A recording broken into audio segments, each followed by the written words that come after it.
Many elements of traditional Japanese culture, such as cuisine and martial arts, are well known throughout the world. Kabuki, a form of classical theater performance, may not be as well understood in the West, but has evolved over 400 years to still maintain influence and popularity to this day. The word kabuki is derived from the Japanese verb kabuku, meaning out of the ordinary or bizarre.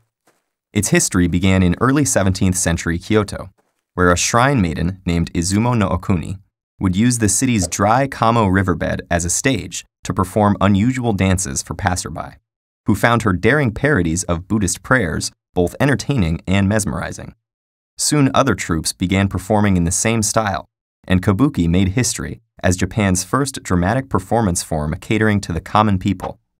By relying on makeup, or kesho, and facial expressions instead of masks, and focusing on historical events and everyday life rather than folk tales, kabuki set itself apart from the upper-class dance theater form known as no, and provided a unique commentary on society during the Edo period. At first, the dance was practiced only by females, and commonly referred to as onakabuki. It soon evolved to an ensemble performance, and became a regular attraction at tea houses, drawing audiences from all social classes. At this point, onakabuki was often risque, as geishas performed not only to show off their singing and dancing abilities, but also to advertise their bodies to potential clients. A ban by the conservative Tokugawa shogunate in 1629 led to the emergence of wakashu kabuki, with young boys as actors.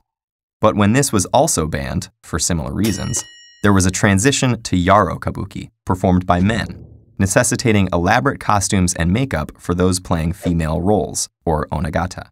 Attempts by the government to control kabuki didn't end with bans on the gender or age of performers. The Tokugawa military group, or bakufu, was fueled by Confucian ideals and often enacted sanctions on costume fabrics, stage weaponry, and the subject matter of the plot. At the same time, kabuki became closely associated with and influenced by bunraku, an elaborate form of puppet theater. Due to these influences, the once spontaneous one-act dance evolved into a structured 5-act play, often based on the tenets of Confucian philosophy. Before 1868, when the Tokugawa shogunate fell and Emperor Meiji was restored to power, Japan had practiced isolation from other countries, or sakoku, and thus the development of kabuki had mostly been shaped by domestic influences. But even before this period, European artists, such as Claude Monet, had become interested in and inspired by Japanese art, such as woodblock prints, as well as live performance.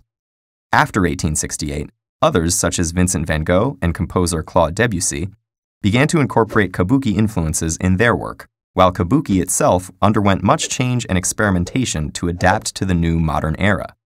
Like other traditional art forms, kabuki suffered in popularity in the wake of World War II, but innovation by artists such as director Tetsuji Takechi led to a resurgence shortly after. Indeed, kabuki was even considered a popular form of entertainment amongst American troops stationed in Japan, despite initial U.S. censorship of Japanese traditions.